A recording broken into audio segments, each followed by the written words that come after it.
Irmãos, amém? Que a graça e a paz de Jesus esteja sobre a sua vida nessa noite. De em pé mesmo, você que trouxe a sua Bíblia, eu espero que você trouxe. Você pode abrir ela comigo na primeira carta de Pedro. 1 Pedro, no capítulo 1, no verso 13.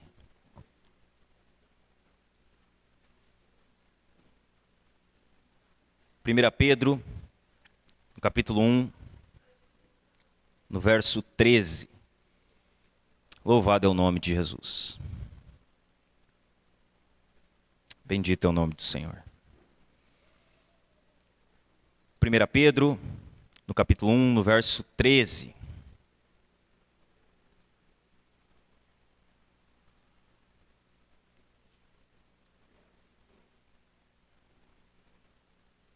Se porventura você não trouxe Bíblia, tem na projeção aqui. 1 de Pedro, capítulo 1, no verso 13. Todos encontraram? Amém? Amém? Amém. Acompanhe comigo então. Diz assim: por isso, preparando o seu entendimento, sejam sóbrios e esperem inteiramente na graça que lhes está sendo trazida na revelação de Jesus Cristo. Como filhos obedientes, não vivam conforme as paixões que vocês tinham anteriormente, quando ainda estavam na ignorância. Pelo contrário, assim como é santo aquele que os chamou, sejam santos vocês também em tudo o que fizerem, porque está escrito: sejam santos, porque eu sou santo. Amém? Se você puder, feche seus olhos e nós vamos orar ao Senhor neste momento. Senhor, nós te damos graças aqui nessa noite, Pai. Nós louvamos o Teu nome, Senhor, pela Tua igreja que está aqui reunida nessa noite para ouvir a Tua palavra, Senhor, para louvar o Teu nome, Senhor. Nós queremos te pedir, Senhor, no nome de Jesus, que o Senhor fale ao coração do Teu povo por meio da pregação da Tua santa palavra, Senhor. Ministra a vida de cada um dos irmãos que aqui estão, Senhor. Aplica as verdades da Tua palavra, Senhor, de forma perfeita ao coração de cada um dos irmãos que estão aqui, Senhor. Nós te pedimos, Senhor, que o Senhor derrame a sua graça no meio do seu povo aqui nesta noite, Senhor. E que nós possamos, Senhor, desfrutar, Senhor, de plena, Senhor, comunhão contigo, com a tua palavra e com o teu povo. Edifica a tua igreja aqui nesta noite, Senhor. Fala conosco, edifica-nos, exorta-nos, consola-nos por meio da tua santa palavra, Senhor. Assim nós oramos, Senhor, e entregamos tudo a ti, Senhor. Em nome de Jesus. Amém. Você pode tomar o seu assento, irmão? Louvado é o nome de Jesus. Nesse mês de janeiro, então, irmãos, nós estamos numa série curta de sermões, nós intitulamos, Descida. Então, no mês de janeiro, geralmente é o mês que as pessoas elas fazem diversos planos para o seu ano. E a gente tem uma percepção que geralmente Deus ele fica fora dos planos. A vida com Deus, a vida espiritual, a busca ao Senhor, aquilo que Deus espera para as nossas vidas. Então nós nos propomos aqui, no mês de janeiro, trazer algumas resoluções, algumas decisões, algumas coisas que você precisa decidir já no início deste ano. Se você não decidir fazer isso no primeiro mês desse ano, certamente você não vai decidir fazer isso em nenhum outro mês desse ano. Então nós trouxemos aqui nos 3 primeiros domingos. A primeira decisão que nós precisamos tomar é de renunciar, de viver uma vida de renúncia. A segunda decisão que você e eu precisamos tomar para que tenhamos um ano abençoado, espiritualmente próspero, é ler a Escritura, estudar a Escritura, conhecer a Escritura.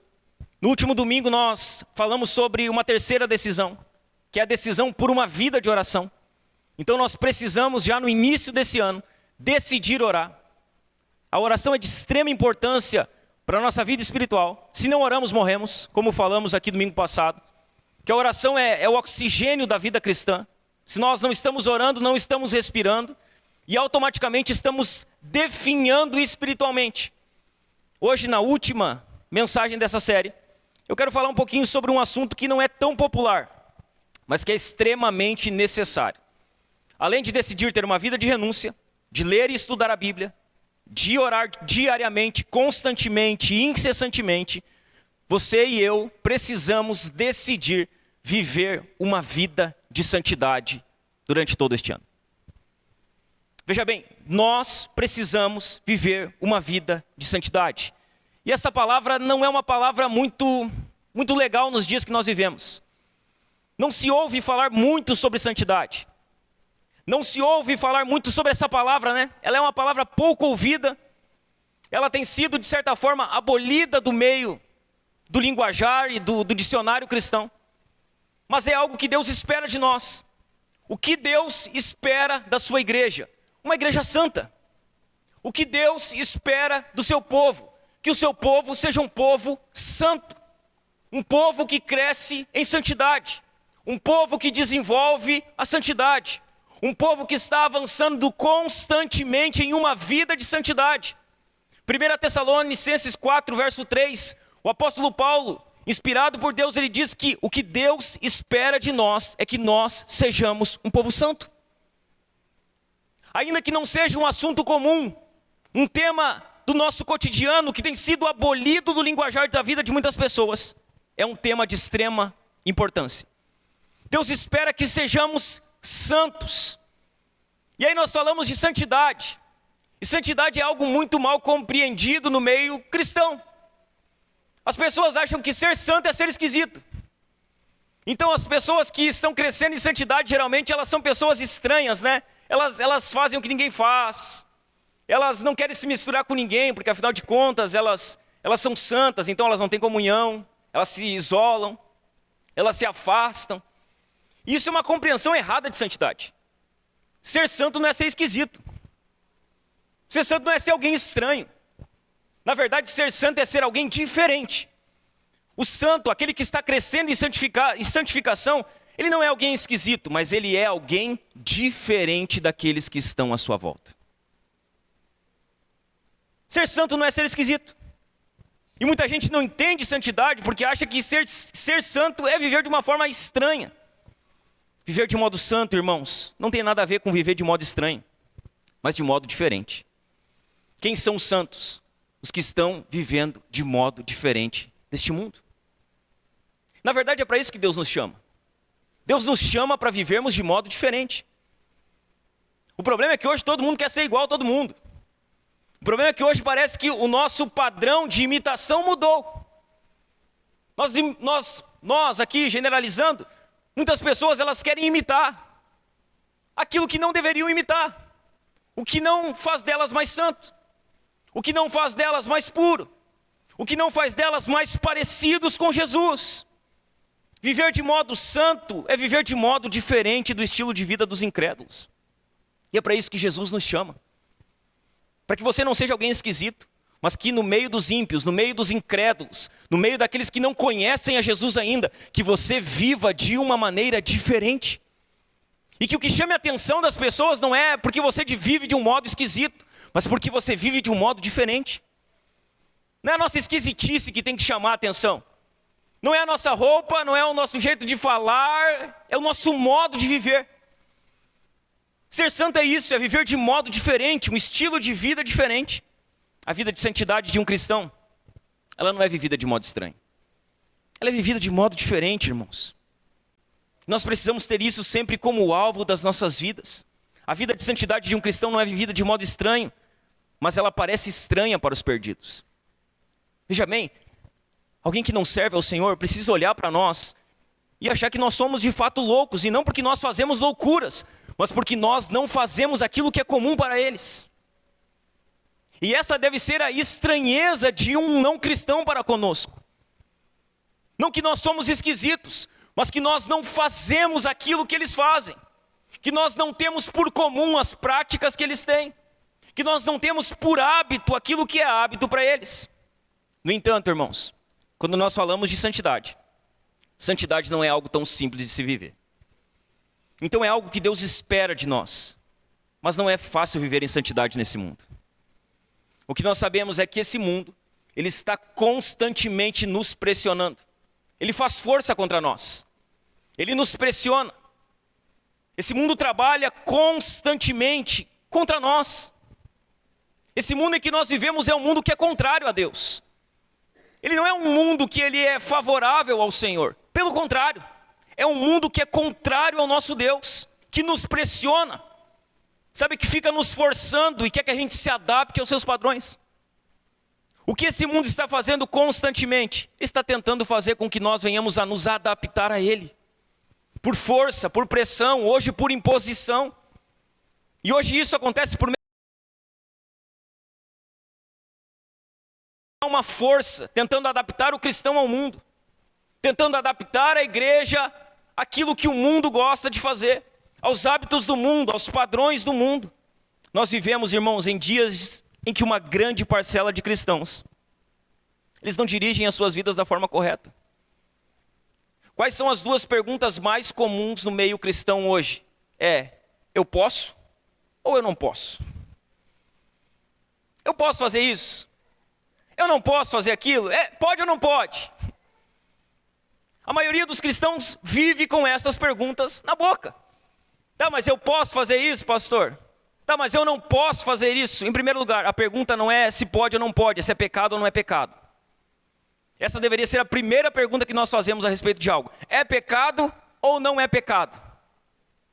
A segunda coisa, depois de perguntar se é pecado ou não é pecado, nós precisamos perguntar, isso vai me fazer mais santo ou menos santo? Não é questão de poder ou não poder. É questão de ser pecado ou não ser pecado. É questão de nós nos tornar mais santo ou nos tornar menos santo. Essa deveria ser a pergunta feita por nós. Porque deixa eu falar algo para você. Tem coisas que não são pecado, mas que não fazem de você mais santo. Tem práticas que a Bíblia não condena, mas elas não santificam você. Elas não tornam você mais parecido com Jesus. Elas não formam o seu caráter e a sua imagem ao caráter e à imagem de Jesus. Irmãos, algumas questões a respeito da santificação são importantes. A primeira delas, pastor, quando começa a santificação? Começa no exato momento em que seu coração é regenerado. Então você nasce de novo. Deus, na sua graça e na sua misericórdia, na sua livre soberania, Ele concede a você o novo nascimento. Ele regenera o seu coração. Ele tira o coração de pedra, coloca o coração de carne, Ele te dá um novo espírito.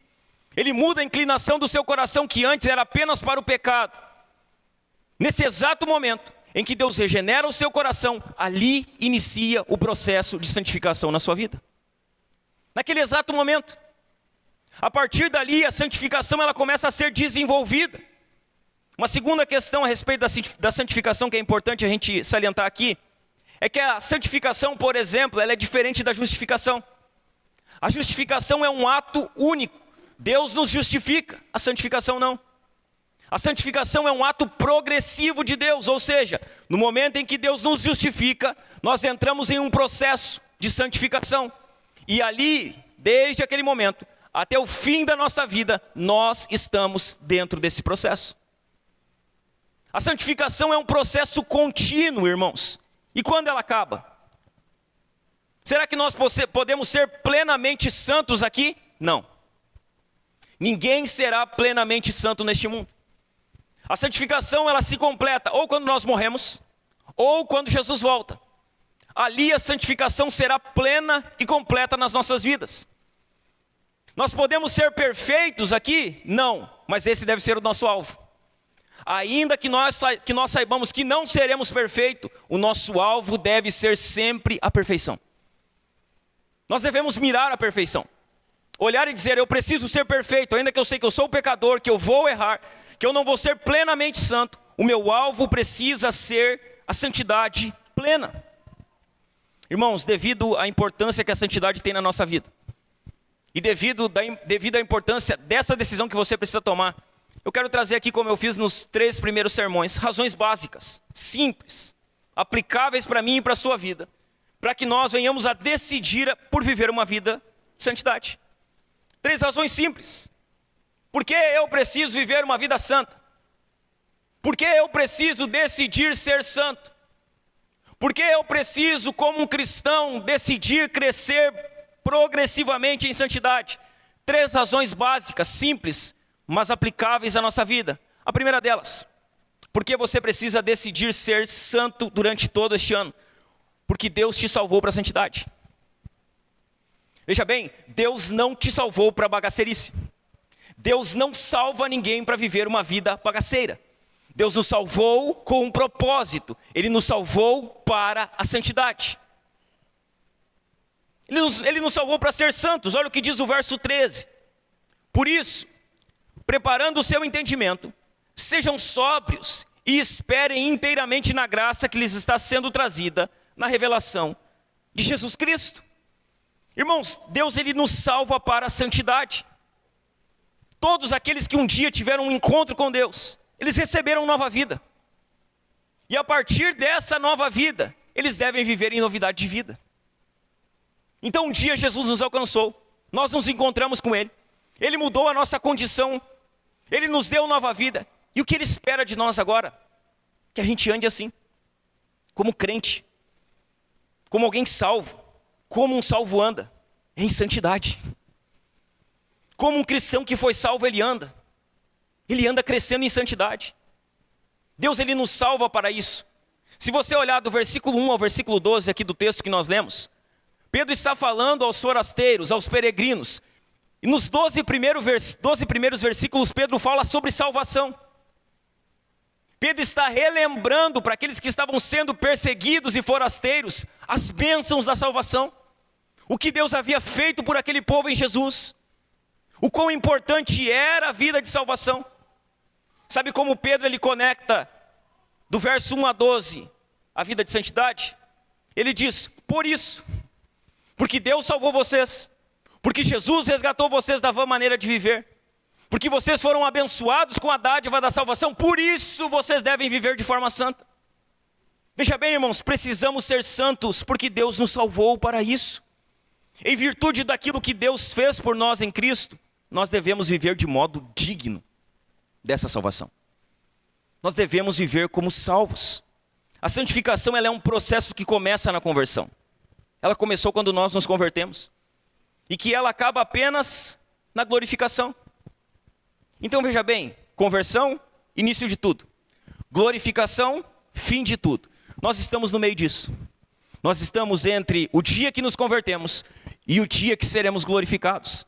Nós estamos aqui nesse exato momento, sendo santificados, crescendo em santidade. Nós estamos entre o dia que fomos salvos e o dia que seremos glorificados. E é dentro dessa jornada, irmãos, entre a conversão e a glorificação, que algumas atitudes precisam ser tomadas. É entre a conversão e a glorificação que você precisa tomar algumas atitudes. Deus nos salvou para uma vida santa. Entre a conversão e a glorificação, algumas atitudes precisam ser tomadas. A primeira delas, a primeira atitude que você precisa tomar, prepare a sua mente. Ou cinja os lombos do vosso entendimento, como Pedro diz ali no versículo 13.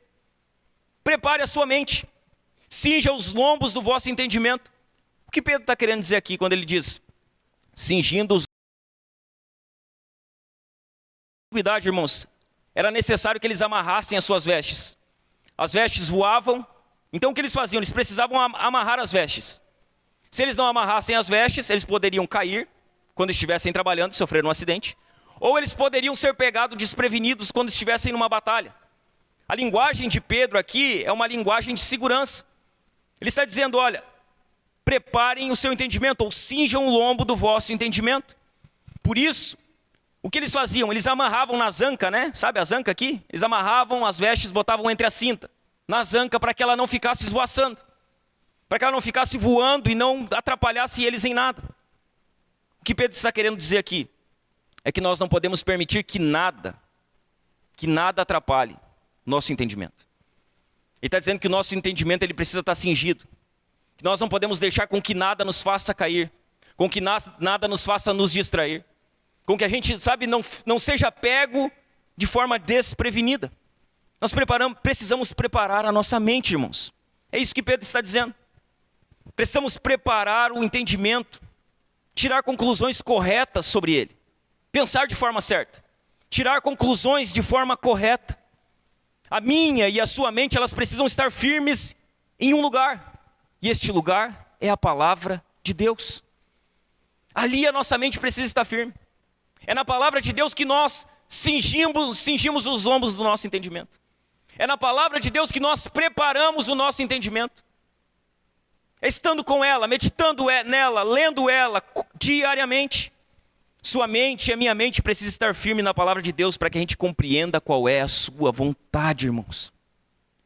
Veja bem, quem busca a santificação não pode estar disperso com muitas coisas. Não pode ser distraído por muitas coisas.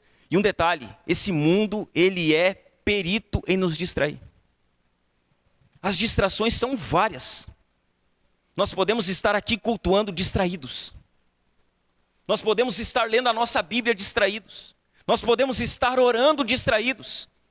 Nós estamos cercados de distrações.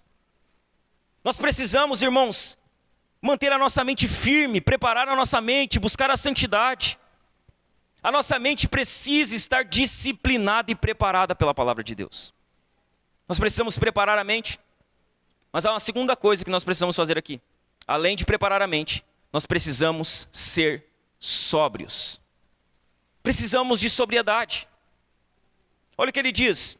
Por isso, preparando o seu entendimento, sejam sóbrios. Seja sóbrio, e a palavra sóbrio aqui, ela traz um significado. Tenham domínio próprio. Se nós quisermos ter uma vida de santidade, nós precisamos ter autocontrole. Precisamos ter domínio próprio. Precisamos conhecer os nossos limites.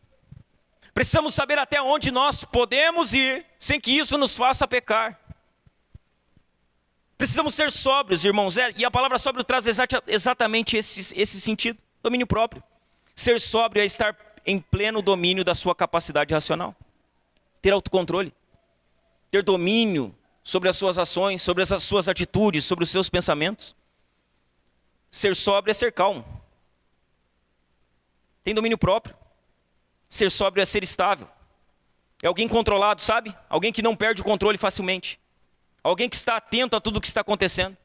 Alguém que sabe ponderar todas as coisas. Então ele não age por impulso, ele pondera, ele para, ele pensa, ele analisa.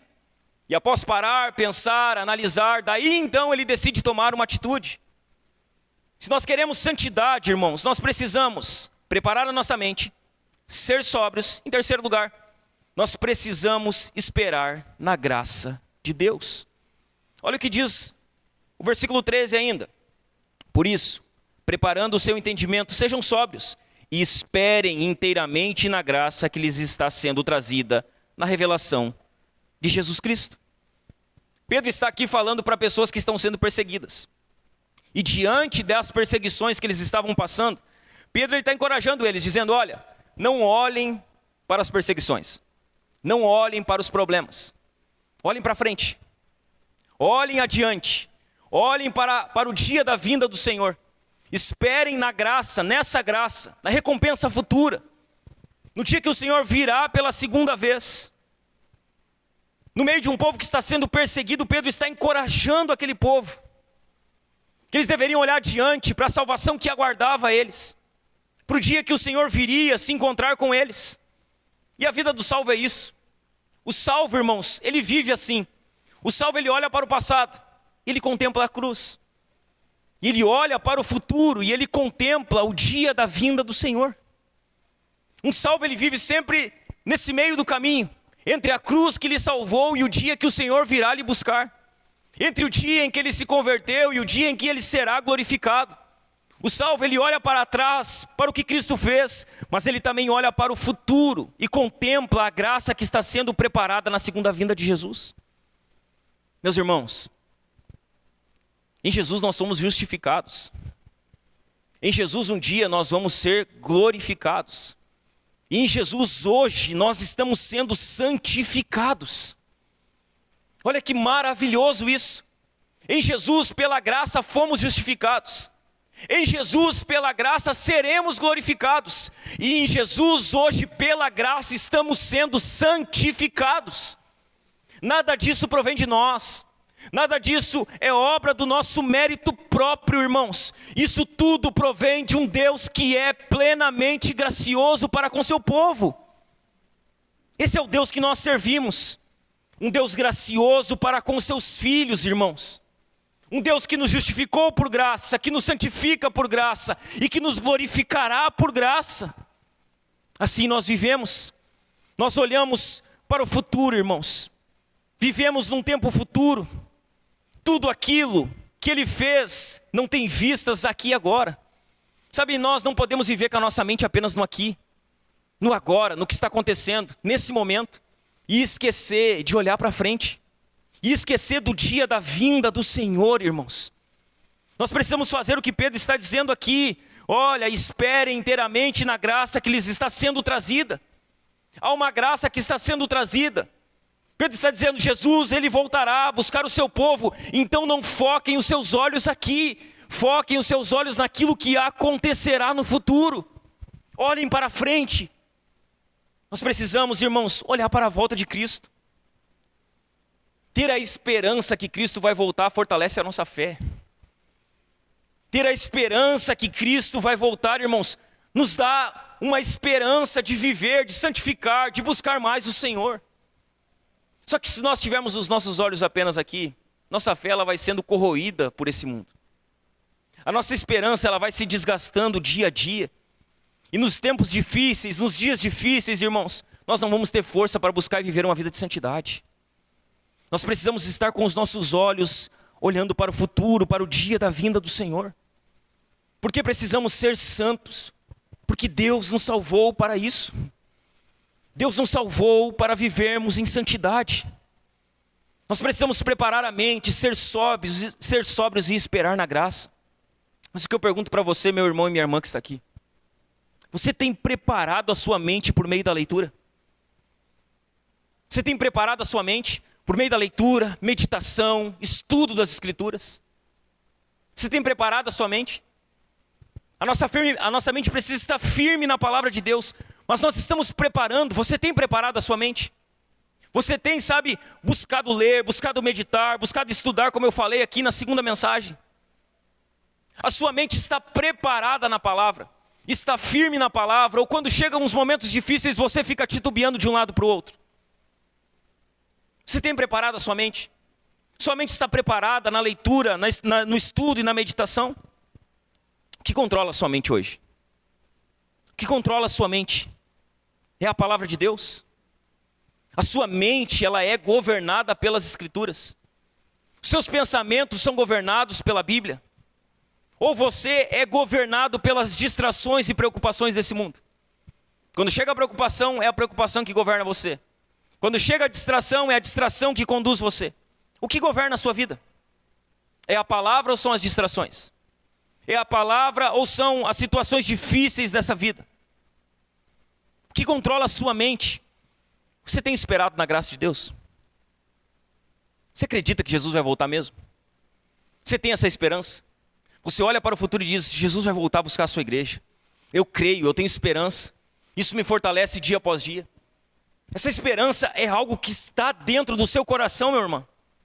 Você tem a esperança, você tem esperado na graça de Deus no dia da vinda do Senhor? E sido fortalecido por isso? Ou a sua vida gira em torno do aqui e do agora? Você não consegue olhar para o futuro. Você não consegue colocar os seus olhos no dia da vinda do Senhor. De que forma você tem vivido? Você precisa buscar a santidade em primeiro lugar, porque a santidade foi para o que Jesus salvou você. Deus salvou você para viver de modo santo. Segunda razão, porque você precisa viver uma vida de santidade, decidir viver uma vida de santidade. Em segundo lugar, porque você precisa evitar se conformar a esse mundo. Veja bem, se você não buscar viver uma vida de santidade, você se torna um cristão irreconhecível por aqueles que estão no mundo. Você vai acabar conformado a esse mundo. Você vai se amoldar aos padrões dele. A forma que ele anda, como as coisas acontecem. Porque você precisa decidir viver uma vida de santidade. Porque você precisa evitar se conformar a este mundo. Olha o que diz o verso 14. Diz assim: como filhos obedientes, não vivam. Há uma exortação aqui. Como filhos obedientes, não vivam conforme as paixões que vocês tinham anteriormente, quando estavam na ignorância. Olha a exortação que Pedro está trazendo. Como filhos obedientes, como vocês devem viver? Não como vocês viviam no passado. Não nas paixões do passado. não naquilo que fazia o coração de vocês se alegrar no passado, mas de forma diferente. Antes vocês estavam na ignorância. Nós éramos filhos da desobediência, irmãos. Efésios 2 fala sobre isso. Que outrora nós éramos filhos da desobediência, nós merecíamos a ira de Deus. Mas agora, irmãos, Jesus ele nos alcançou e nós nos tornamos filhos da obediência, ou filhos obedientes. Veja bem, a verdadeira salvação sempre resulta em obediência. Sempre. Não é comum para um salvo não obedecer. A verdadeira salvação sempre resulta em obediência. Como filhos herdam a natureza dos pais, nós precisamos viver em santidade, porque o nosso Pai é santo. Veja bem, nós herdamos a natureza do nosso Pai, e o nosso Pai, Deus, Ele é santo. O Deus que nós servimos, o Deus que é nosso Pai, Ele é santo. E nós herdamos essa santidade do nosso Pai. Como filhos obedientes, não podemos retroceder, irmãos. Nós não podemos cair nas mesmas práticas que nós vivíamos no passado. Nós não podemos viver segundo as paixões que tínhamos. Paixões indecentes que marcavam a nossa vida. Paixões que nos faziam prisioneiros do pecado. E Pedro está exortando, olha, como filhos obedientes, não vivam mais segundo essas paixões. Nós não podemos. Eu vou repetir para você, não podemos viver como vivíamos antes da conversão. É inaceitável. Um crente jamais pode viver depois da sua conversão como vivia antes dela. Sua vida mudou. É inconcebível.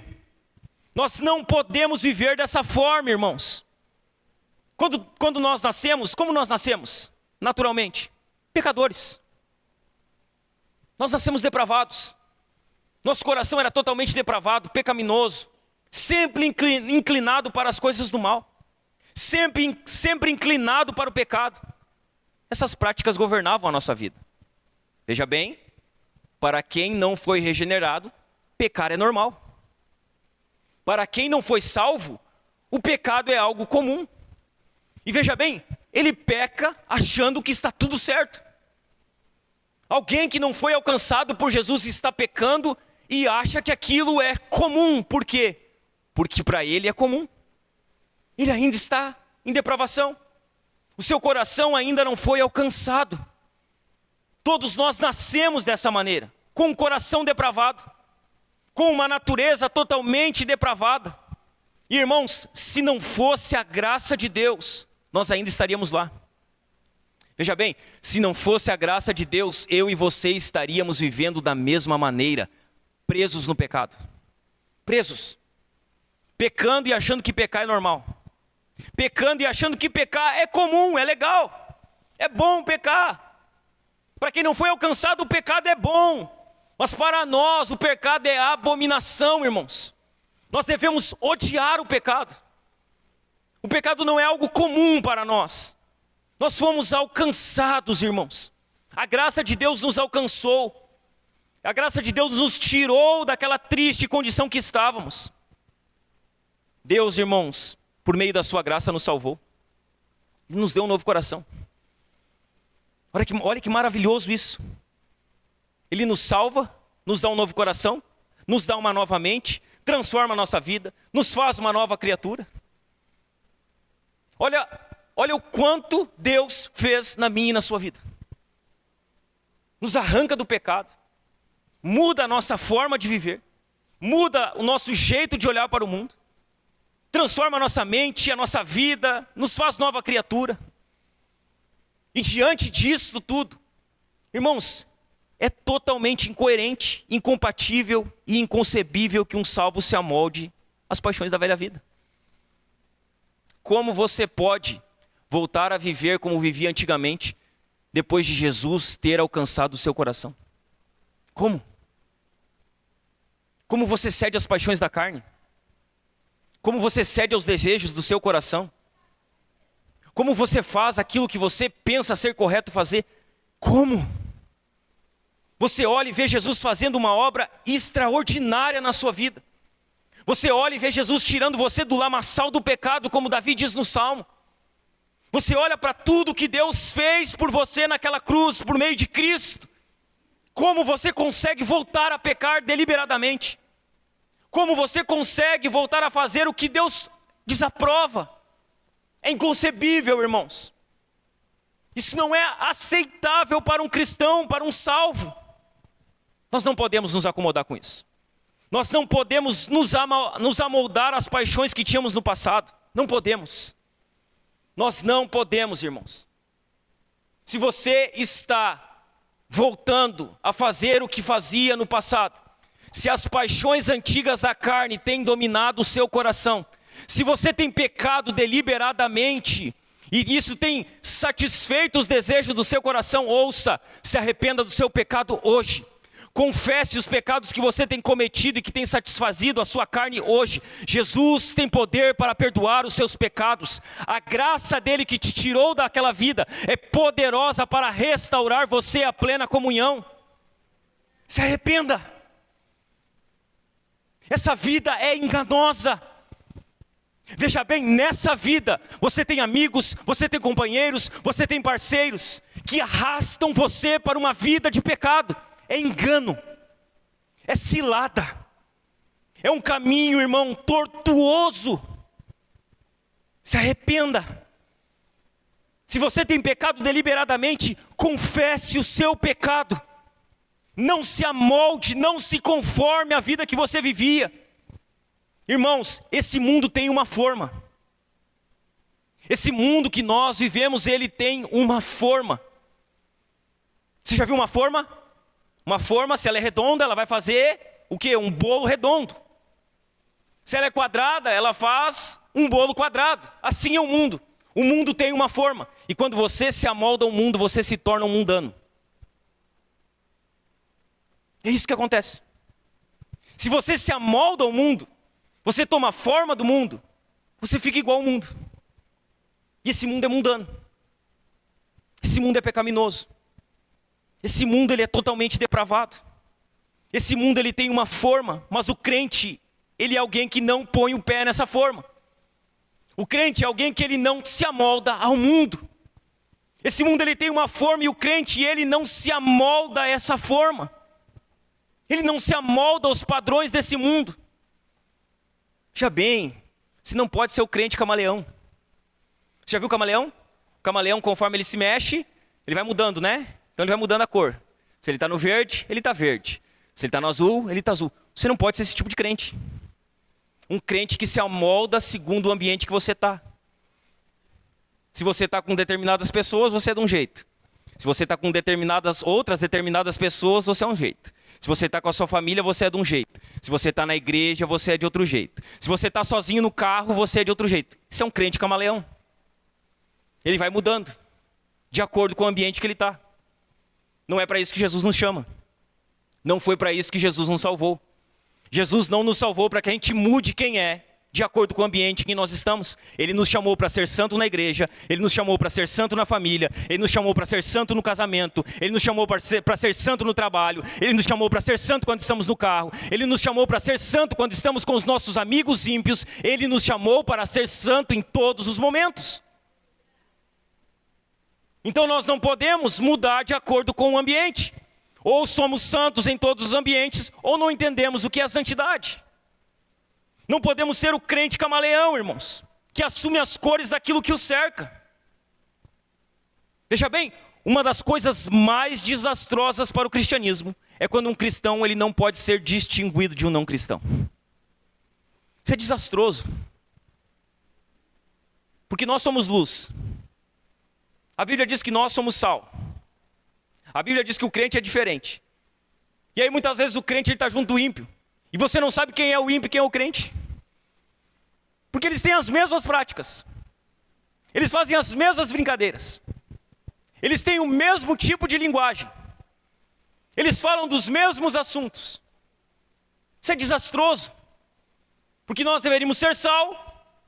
E o sal tem se tornado insípido. E Jesus diz que se o sal perder o seu sabor, ele não serve para nada, a não ser pisado. Jesus diz que nós somos luz. Mas se nós deixamos de ser luz, nós vamos viver igual quem está em trevas. Isso é desastroso. É desastroso quando um cristão não pode ser distinguido de um não cristão. É desastroso, irmãos. Isso é desastroso para o testemunho, é desastroso para a igreja, é desastroso para o evangelho. O crente, irmãos, ele não deve se conformar com este mundo, porque a forma do mundo muda todo dia. Esse mundo tem uma forma, e essa forma muda todo dia. O que era errado no passado, hoje é certo. Tinha coisas que há 20 anos atrás era pecado, era errado, mas a forma mudou. E hoje, não, hoje pode. Hoje está certo. Havia coisas que no passado era errado, que hoje é certo. Que no passado era repudiado e hoje é aplaudido. Havia coisas, irmãos, que no passado é vergonhoso e que hoje é praticado às claras, à luz do dia. Assim é a forma do mundo. Ela vai mudando constantemente. E por isso nós não podemos nos amoldar a essa forma. Aquilo que no passado era pecado para o mundo, era errado para o mundo, hoje não é mais, irmãos. Irmãos, o nosso modelo não é esse mundo. Nosso modelo não é a forma desse mundo. O nosso modelo jamais deve ser esse mundo. Nós temos um modelo, um único modelo. Nosso modelo é Jesus. Nós temos um modelo e o nosso modelo é Jesus. Nós somos chamados para ser imitadores de Cristo. Nós temos um modelo de imitação. E não é A, não é B, não é C. Não é o influencer, não é o artista, não é o cantor, é Cristo. Jesus é o nosso modelo. Nós temos um modelo de imitação. E o nosso modelo deve ser sempre Jesus. Ele é o nosso modelo. Você quer imitar alguém? Imite Cristo. Seja um imitador de Jesus. Se o mundo, irmãos, controlar a nossa maneira de pensar, nós vamos ser conformados por ele. Nós vamos ser dominados por ele. Mas se Jesus controlar a nossa maneira de pensar, você pode ter uma certeza, você vai ser santificado. Se Jesus controlar a sua maneira de pensar, você vai ser santificado. Veja bem, 3 atitudes que fazem com que o cristão se conforme a este mundo. 3 atitudes. Como um cristão, ele se amolda a esse mundo. Como que um cristão, ele se conforma a este mundo? Em primeiro lugar, ele adota valores mundanos. Como um cristão vai se tornando mundano? Adotando valores mundanos. Quando isso acontece? Quando ele prioriza, por exemplo, a vida material em vez da vida espiritual. Quando ele prioriza, por exemplo, o poder e a influência em vez da humildade. Quando ele prioriza, por exemplo, a aparência em vez da essência. Em segundo lugar, como que um cristão se amolda a esse mundo? Imitando os comportamentos mundanos. Ele adota os comportamentos, os valores, ele imita os comportamentos. Isso acontece quando? Quando ele faz o que a sua fé condena. Nós temos uma fé. Nós temos um manual de fé e prática que é a Bíblia. E aqui tem tudo que nós podemos e não podemos fazer. Aqui estão os princípios da nossa vida. E quando nós quebramos esses princípios, imitamos os comportamentos do mundo, fazemos o que não condiz com a nossa fé, nós vamos nos amoldando a este mundo. Por exemplo, falar mal dos outros. Espalhar fofoca, ser fofoqueiro. Promover, por exemplo, sensualidade. Promover violência. Nós somos chamados para imitar a Cristo. A Cristo. Nem um influencer da internet. Nem um cantor famoso. Você não tem que ser igual ao Neymar. Você tem que ser igual a Jesus. Não, mas tem aquela influencer da internet que ela é muito legal, ela tem os assuntos legais. Ok, ela não é cristã. Ela não é. Seu modelo não é ela. O problema é que hoje Jesus tem deixado de ser o modelo. O modelo é o coach. Porque ele te ensina a destravar. O modelo é aquela pessoa que tem milhões de seguidores no Instagram. Porque afinal de contas, se ela tem tanta gente seguindo ela, ela deve ter algo de útil para acrescentar à minha vida. Deve ter. Ela deve ter algo de bem útil. Fazer com que você não seja parecido com Jesus. Nosso modelo de inspiração e de imitação é Cristo. Não é nenhum famoso, não é nenhum influencer da internet, não é ninguém, é Jesus. Uma terceira forma, uma terceira atitude que faz com que um cristão ele se conforme a este mundo. Ele prioriza a opinião de homens em vez da opinião de Deus. Isso acontece quando se busca a aprovação de homens e não de Deus. Quando se conforma às expectativas sociais, ou seja, para mim fazer parte desse grupo social aqui, o que eu faço? Eu quebro os meus princípios para mim ter networking. Palavra da hora. Então nós precisamos ter network, né? É a palavra do dia. Nós precisamos de network. E para ter network nós quebramos o princípio. Para ter network nós deixamos de lado o que a Bíblia diz. Para ter network nós quebramos aquilo que a Bíblia nos ordena a fazer. Ou seja, nós queremos aceitação social. E nós estamos dispostos muitas vezes a quebrar o princípio bíblico para ser aceito socialmente no grupo que está dando certo. Veja bem, irmãos, quando se mede o sucesso pelo que os homens dizem e não por aquilo que Deus diz, nós estamos nos amoldando ao mundo. Irmão, o que tem moldado a sua vida? O que molda a sua vida? O que molda o seu caráter? O que molda você? Você está se amoldando ao mundo? Está tomando a forma do mundo? Ou você está se tornando a imagem de Jesus? Buscando ser, se dedicando para isso, buscando intencionalmente. O que tem moldado a sua vida, este mundo? É este mundo que molda você? Ou é Deus? Ou é a palavra de Deus? Ou é o Espírito Santo de Deus? O que molda você? É o mundo ou é a palavra? É o mundo ou é Deus? É o mundo ou é o Espírito Santo de Deus? Quais são os valores que governam a sua vida como cristão? Você é um cristão. Quais os valores que governam a sua vida como um cristão? Quais os princípios que são inegociáveis para você como um cristão? O que você não quebra? O que você não deixa de fazer por ser um cristão? Com quem você está buscando ser parecido? Quem você quer ser? Eu quero ser que nem aquele cara lá, que é muito famoso, que nem aquela mulher. Não, você como um cristão, em primeiro lugar, você deveria desejar ser que nem Jesus. Eu quero ser que nem Jesus. Não vou ser ele, sei que não vou alcançar esse padrão, mas eu quero ser que nem Jesus. Eu quero refletir o caráter de Cristo. Eu quero refletir a imagem de Cristo. Quem você tem buscado ser parecido com quem? Com quem você tem buscado ser parecido? De que forma você tem vivido a sua vida? Como um salvo? Ou como um mundano? Como você tem buscado viver a sua vida? Como alguém que foi alcançado pela graça? Ou como alguém que foi alcançado pela graça, mas tem deixado de lado essa graça? De que forma você tem vivido? Por que você precisa viver uma vida de santidade esse ano? Em primeiro lugar, porque Deus nos salvou para uma vida de santidade. Em segundo lugar, porque se você não buscar viver uma vida de santidade, você vai se amoldar aos padrões desse mundo. Em terceiro lugar, porque você precisa viver uma vida de santidade esse ano, decidir isso. Decidir viver uma vida santa, porque viver em santidade é um mandamento. Veja bem, viver em santidade é um mandamento. Olha o que o texto vai dizer nos versos 15 e 16.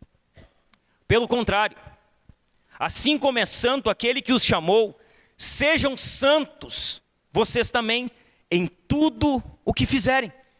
Porque está escrito, sejam santos, porque eu sou santo.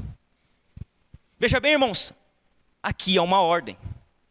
Está dizendo, pelo contrário, assim como é santo aquele que os chamou, sejam.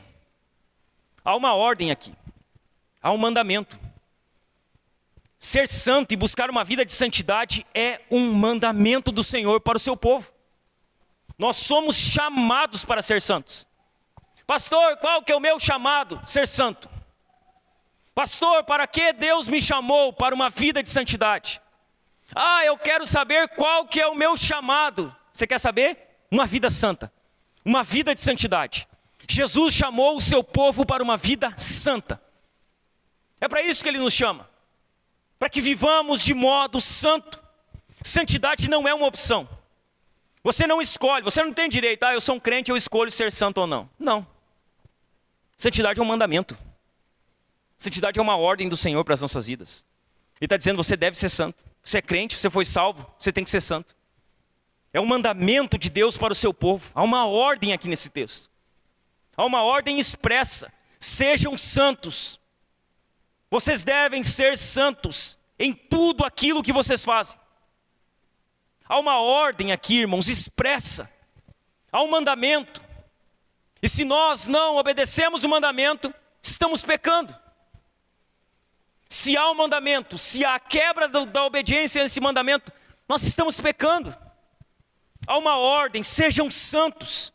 E irmãos, 3 verdades são destacadas aqui.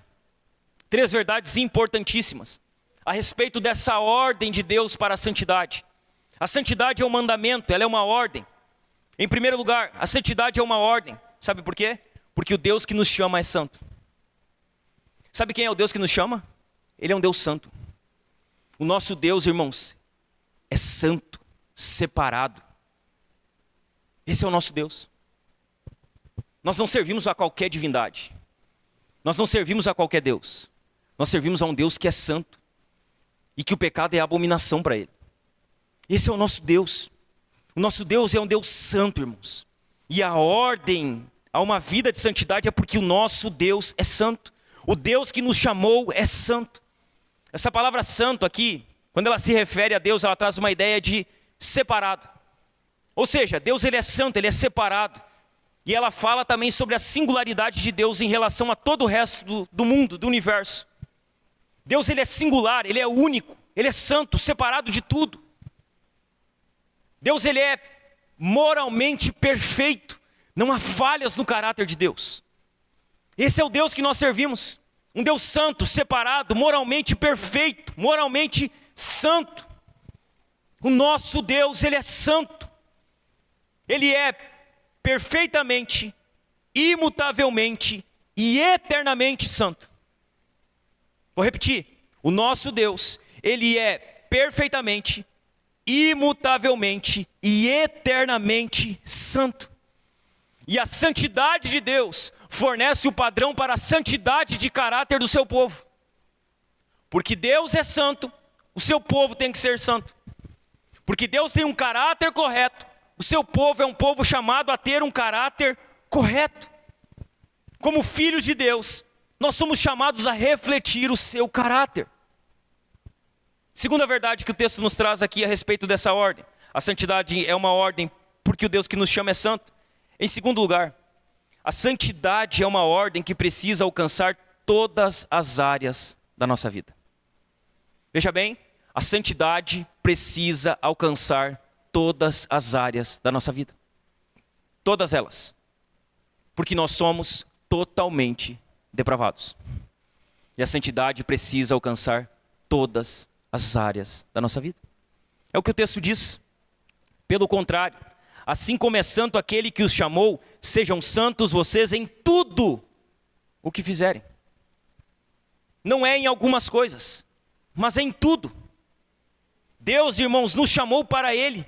Uma vez que Ele é santo, nós devemos ser santos em tudo o que fazemos. Efésios 1:4 vai dizer que antes da fundação do mundo, Deus nos escolheu nele para sermos santos e irrepreensíveis diante dele em amor. Irmãos, nenhuma área das nossas vidas está excluída dessa ordem.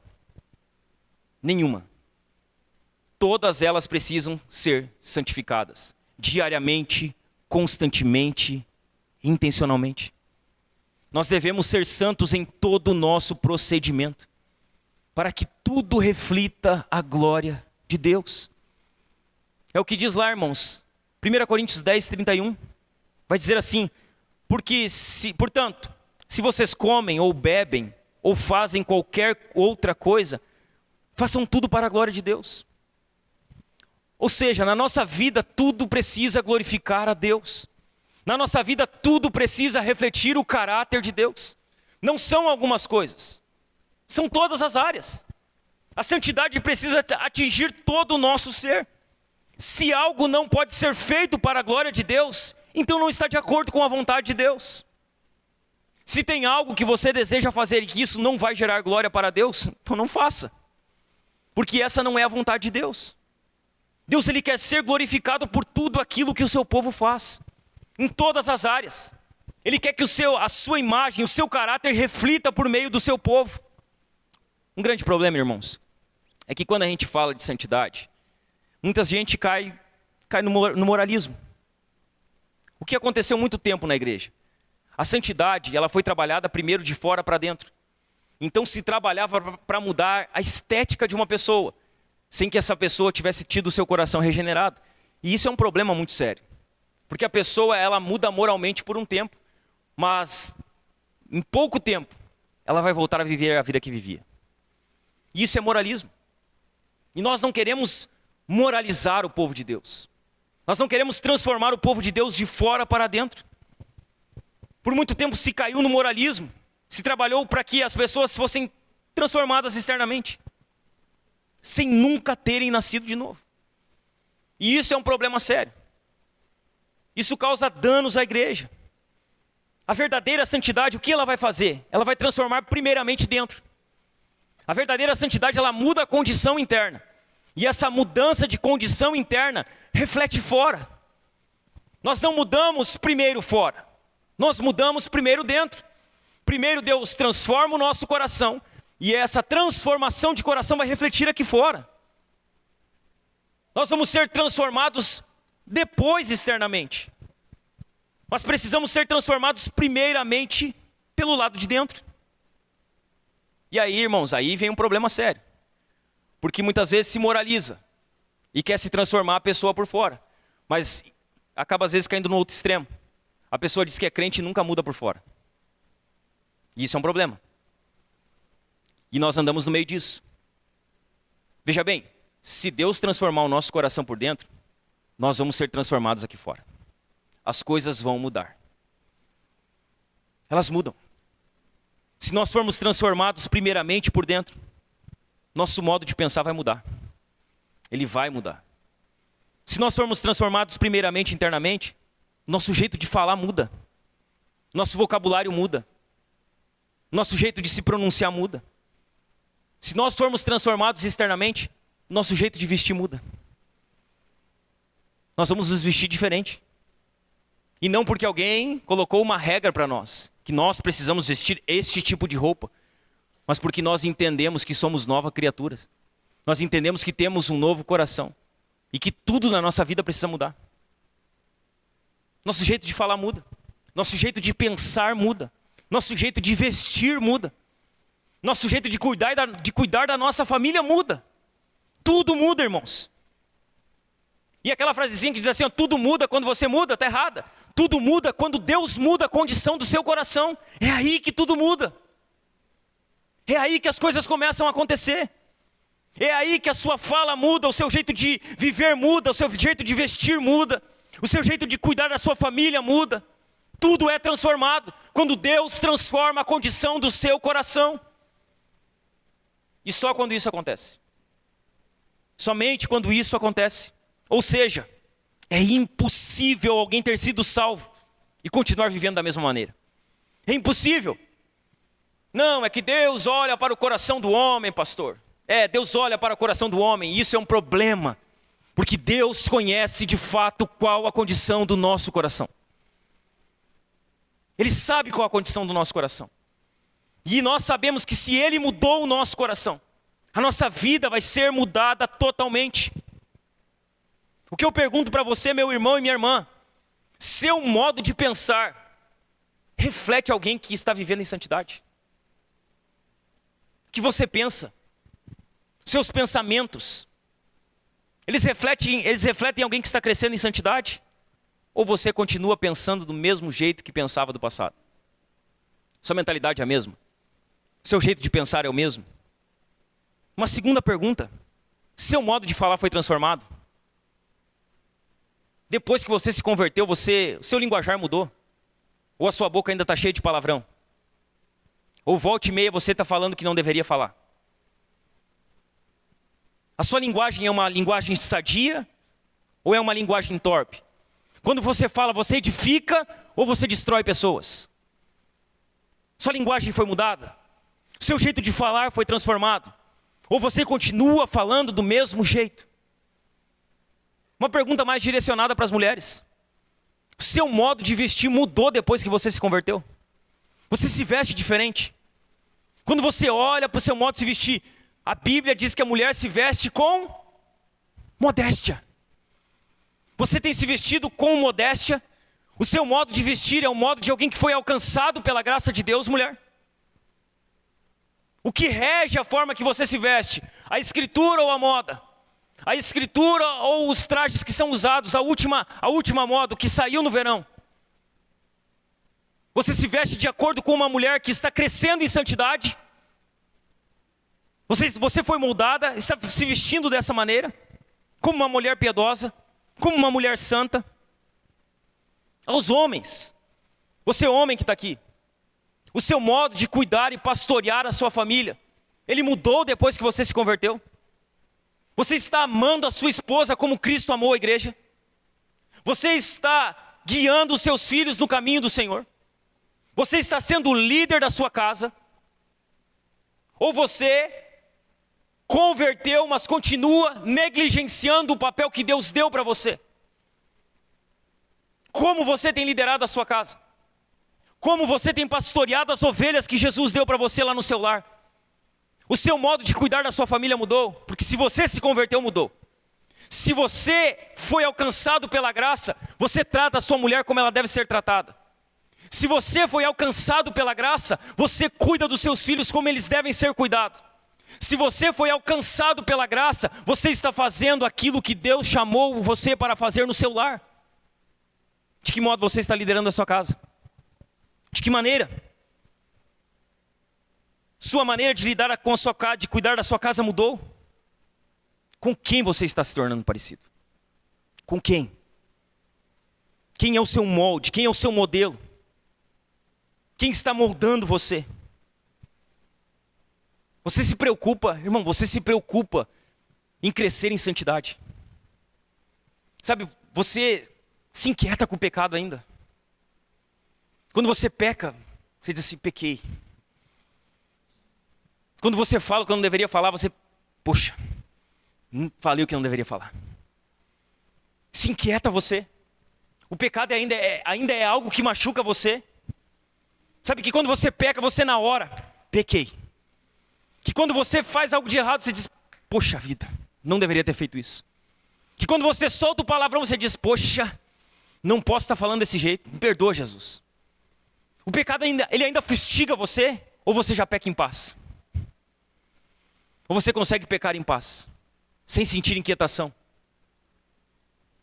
Sem ser incomodado pelo pecado?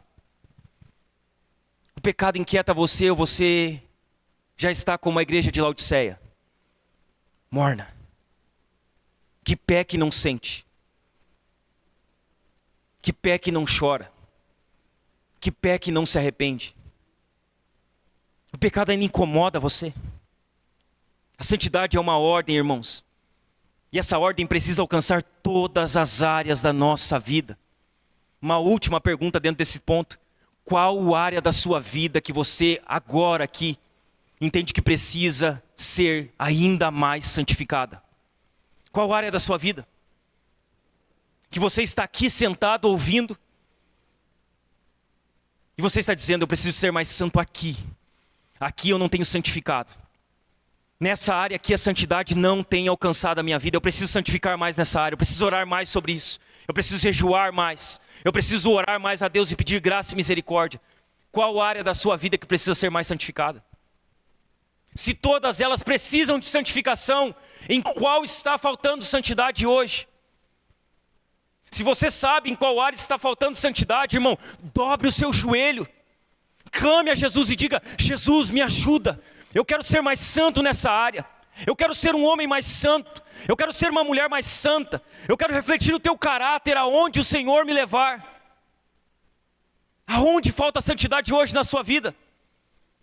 Aonde você precisa de graça e misericórdia da parte de Deus? A santidade é uma ordem em terceiro lugar, porque é uma clara exigência das Escrituras. Olha o que diz o verso 16.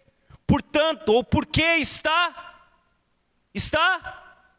o que está? Escrito. Pedro está se referindo a Levítico. E olha o que ele diz. Porque está escrito. Ele está dizendo, não sou eu que estou falando isso. Essa não é uma regra que eu estou criando. Essa não é uma ordem que eu estou dando. Pedro está dizendo, está escrito, está na palavra. É a palavra do próprio Deus que está dizendo, sejam santos porque eu sou santo. Está escrito, irmãos. Ser santo é uma exigência das Escrituras. Pedro, ele cita Levítico 11:44 para sustentar o argumento dele. Leia Levítico. Leia. Nós estamos lá, culto caseiro todo dia, estamos em Levítico. Até lemos esse texto hoje. E aí você lê Levítico, parece que é chato, né?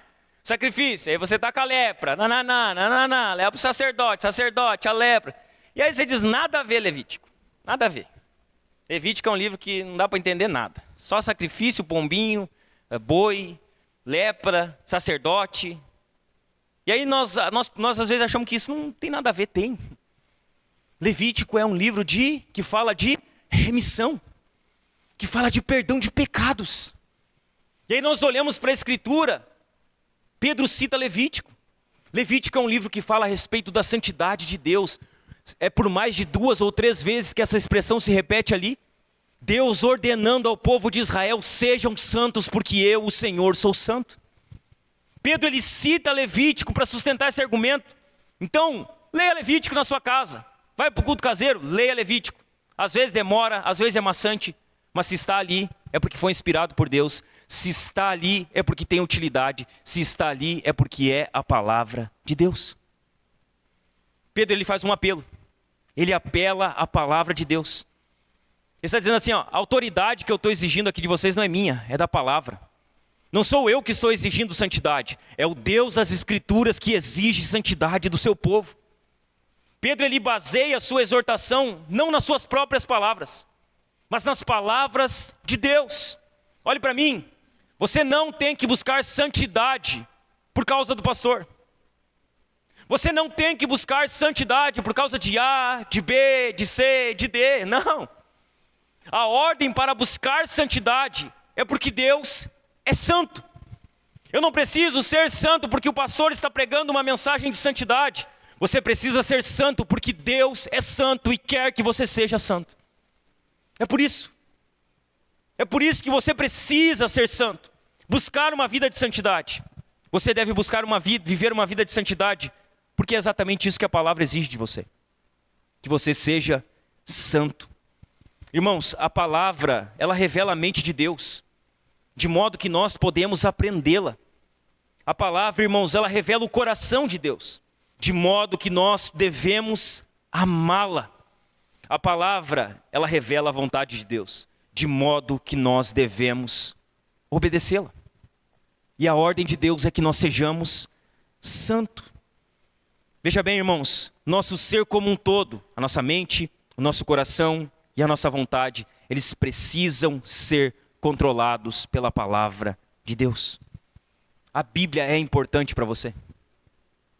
Sim ou não? A Bíblia é importante para você? Ler a Bíblia é importante para você? Ter uma Bíblia é importante para você? Ela está controlando a sua vida? Ela está controlando as suas decisões? Você ama a Bíblia? Você ama a Bíblia, irmãos? Sabe, você pega a sua Bíblia e você diz assim, eu amo a palavra de Deus. Eu tenho prazer em ler a palavra de Deus. Eu tenho prazer em abrir as Escrituras. Você ama a Bíblia, você tem prazer nas Escrituras.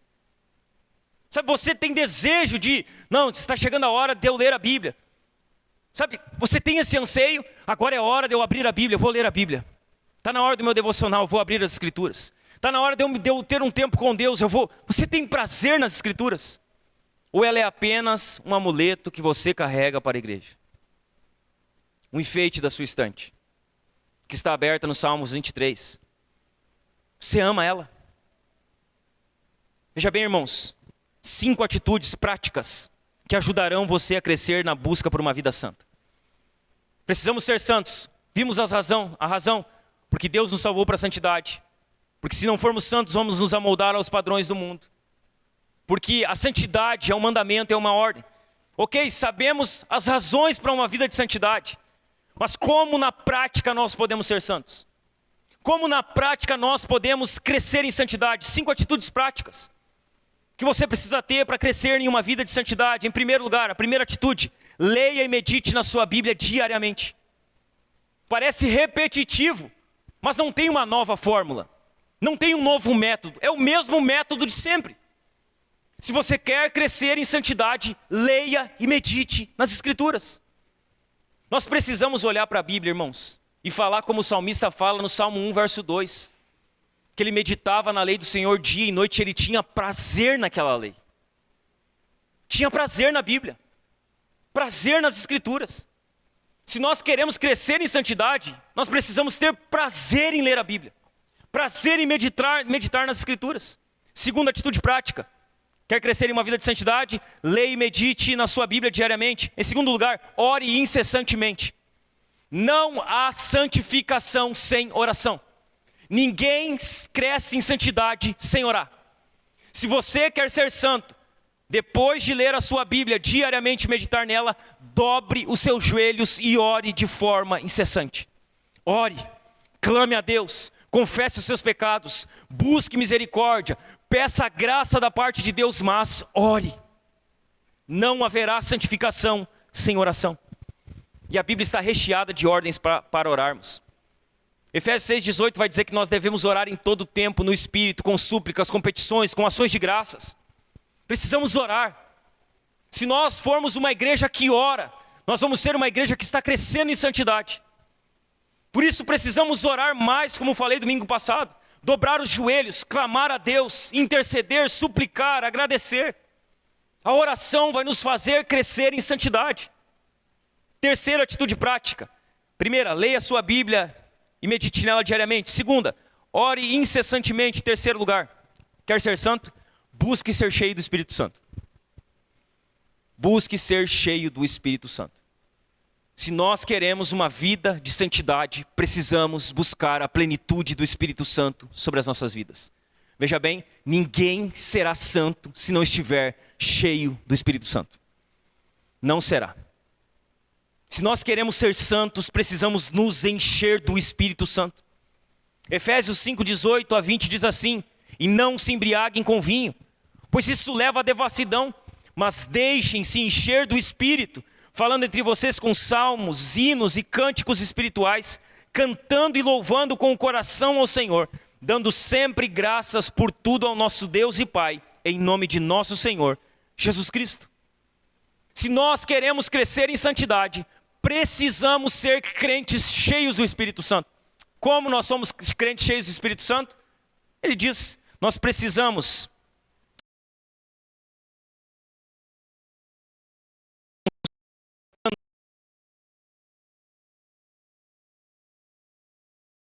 viver uma vida de adoração. Quarta prática: além de buscar ser cheio do Espírito Santo, se você quer crescer em santidade, olhe para mim, não negligencie o congregar. Não negligencie a igreja. Não negligencie a comunhão do povo de Deus. Deus santifica o seu povo no meio da comunhão. É aqui que o ferro afia o ferro. É aqui que nós vemos, irmãos, que nós não somos tão bons quanto achamos. É aqui que nós enxergamos o defeito do irmão e o irmão enxerga o nosso defeito. Se você quer crescer em santidade, não negligencie o congregar, não negligencie a comunhão, porque é na comunhão que nós confessamos os nossos pecados. É na comunhão que nós carregamos os fardos uns dos outros. É na comunhão que Deus nos santifica por meio do seu povo. Não negligencie a igreja. Não trate o culto como algo a mais. Não falte o congregar. Quinta e última atitude que nós devemos ter se desejamos crescer em santidade: ler e meditar na Bíblia diariamente, orar incessantemente, buscar ser cheio do Espírito Santo, não negligenciar o congregar. Em quinto lugar, buscar desenvolver o domínio próprio. Veja bem, nós precisamos buscar desenvolver o fruto do domínio próprio. Nós precisamos aprender a ser crentes que têm controle, autocontrole, que se dominam, que não são vencidos pelo pecado, que não são vencidos pelas influências. sabe, que não são levados de um lado para o outro por qualquer conversa que aparece. Pelo contrário, precisamos ter domínio próprio. Se nós queremos crescer em santidade, precisamos desenvolver o domínio próprio.